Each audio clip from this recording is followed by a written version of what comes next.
Sa bawat musika, may kwentong nagbibigay ginhawa, aliw at kasiyahan, lalo na sa mga selebrasyon ng mga Pilipino. Mga 2000s, my dad had this idea to create our very own audio brand, which became DB Audio. And yung goal talaga namin doon is to provide quality yet affordable sound systems for the everyday Pinoy. Sa simula, ang kanilang negosyo ay nakatuon sa pagbebenta ng dekalidad na speakers upang kumita para sa pamilya. Mayroon din silang appliance business. So more of selling lang talaga siya rather than having a purpose or a brand. We wanted to make something impactful with DB Audio. Yun nga lang, we weren't really sure yet. And sa totoo lang, we didn't really know anyone in the music scene. So, of course, it's really hard to imagine it also. Sa gitna ng matinding kompetisyon, naging hamon para sa pamilya kung paano sila makikilala. I was handling the e-commerce and the brand marketing of Astron. And grabe, at that time wala pa kaming department. Nakakapagod talaga siya. Dulot ng pagod sa negosyo, pinili ni Janelle na huminto sandali at magpahinga. Nakita niya sa internet ang imbitasyon sa Glorious Worship at niyaya ang kanyang ama. At that time, naalala ko, Holy Week kasi noong 2024. And I wanted to do something to de-stress. And for me kasi I really love worship music. Pagpunta namin doon, grabe sobrang raming tao. Tapos puro young people siya when we walked in. Yung nagperform or nagpa-perform doon was si Rhea Rodriguez with Pilipinas Natin To. It was a song about coming together for the nation, for the Philippines.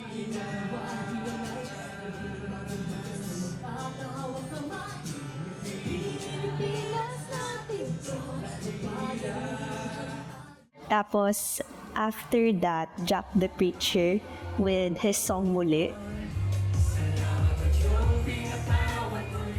Which is, parang gospel rapper na first time namin nakita. Sa hindi inaasahang pagkakataon, naging daan ang mga awiting napakinggan ng mag-ama upang matuklasan ang mas malalim na layunin ng kanilang negosyo.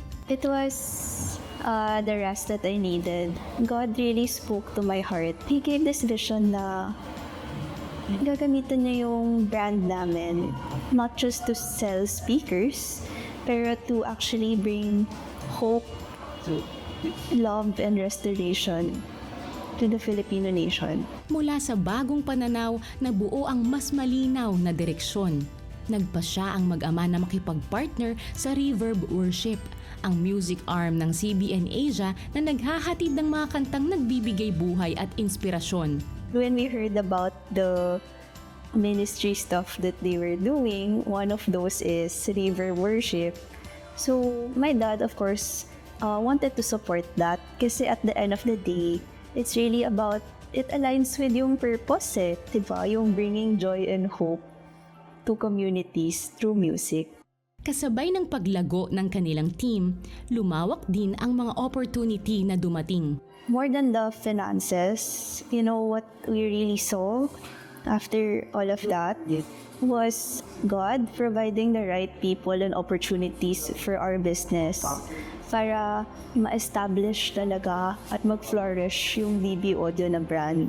Kalaunan, nakipag-partner din ang mag-ama sa Asian Center for Missions at humanitarian arm ng CBN Asia na Operation Blessing. Sobrang na-touch yun ako na ito pala yung ginagawa ni CBN Asia.